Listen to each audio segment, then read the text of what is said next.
Just like any other completely normal and sane person, I really like 3D platformers. Recently, there's been a new wave of fun and interesting games coming out of the genre, such as Tutor Regalia, Penny's Big Breakaway, or even Bomb Rush Cyberpunk. But recently, I've been wanting a sort of return to form of the genre, something a little more classic with tight and difficult platforms. Huh? What's this? Oh, well, would you look at that?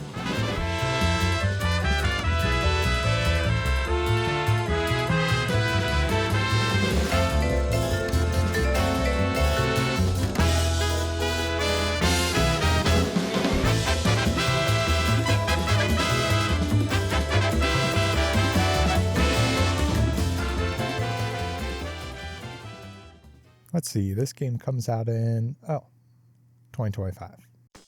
Thankfully, the developers were kind enough to release the entire prologue of the game on Steam that you can play for free. And after putting some time into it, I could say this game has anything you would want out of a 3D platformer. It's got fluid movement, tight platforming, an interesting world, and even fishing. I mean, what more could you even want? You even get to play as this bird that looks sick as hell named Tackle. You go around and explore this absolutely massive world and find these fish that look like those enemies from Super Mario Sunshine a little bit. These guys are usually hidden around the world and are pretty difficult to catch. Like there's this little guy that is covered in grease and took me a solid 5 minutes of chasing him around only to figure out the secret to catching him, which is of course to cover yourself in grease. For these guys, you need to catch up with them, hit them with your rod, and then stick them in your hat as like a snack for later. Okay, but I mean, who cares about all that? Let's talk about the most important thing of any platformer, the movement. The movement in this game feels so unbelievably good, and you have so many options for every single platforming challenge. I mean, here's an overview of what you can kind of do. You can jump, climb poles, stand at the top of the pole, play on the slack lines, jump on the slack lines, break your ankles from jumping on the slack lines, use your fishing rod as a grappling hook, wall run, climb on this weird looking grass, and of course, everyone's favorite thing to do, grind.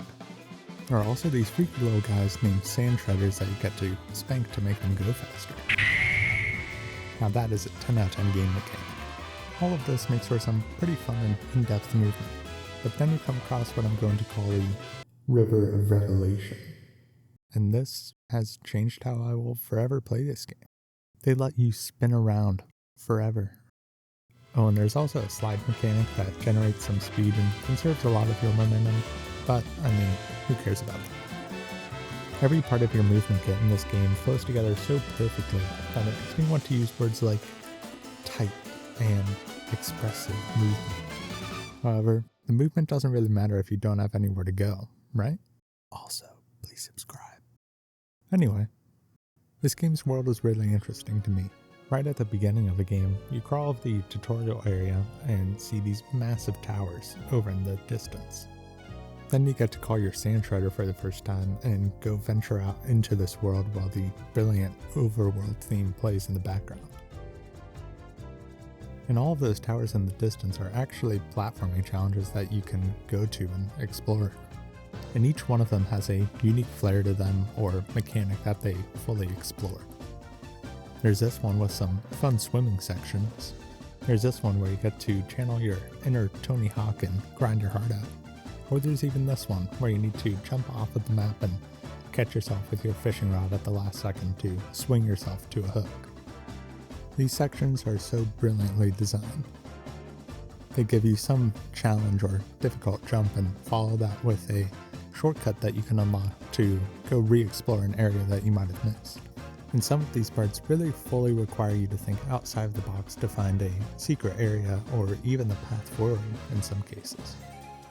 And the platforming here will ask a lot of your platforming skill. When I first started playing, I spent way too long on this part right here where you need to grind on these rails and then perfectly time your wall jump into a wall run to grab this ledge. Or there's this part right here where you need to fully utilize your fishing rod to swing along these ledges and get further into the level. And if you fall, you need to fully restart. And I'm not very good at this game, so I fully optimized my route back to the beginning. There are just so many fun and challenging ideas in this level design and platforming.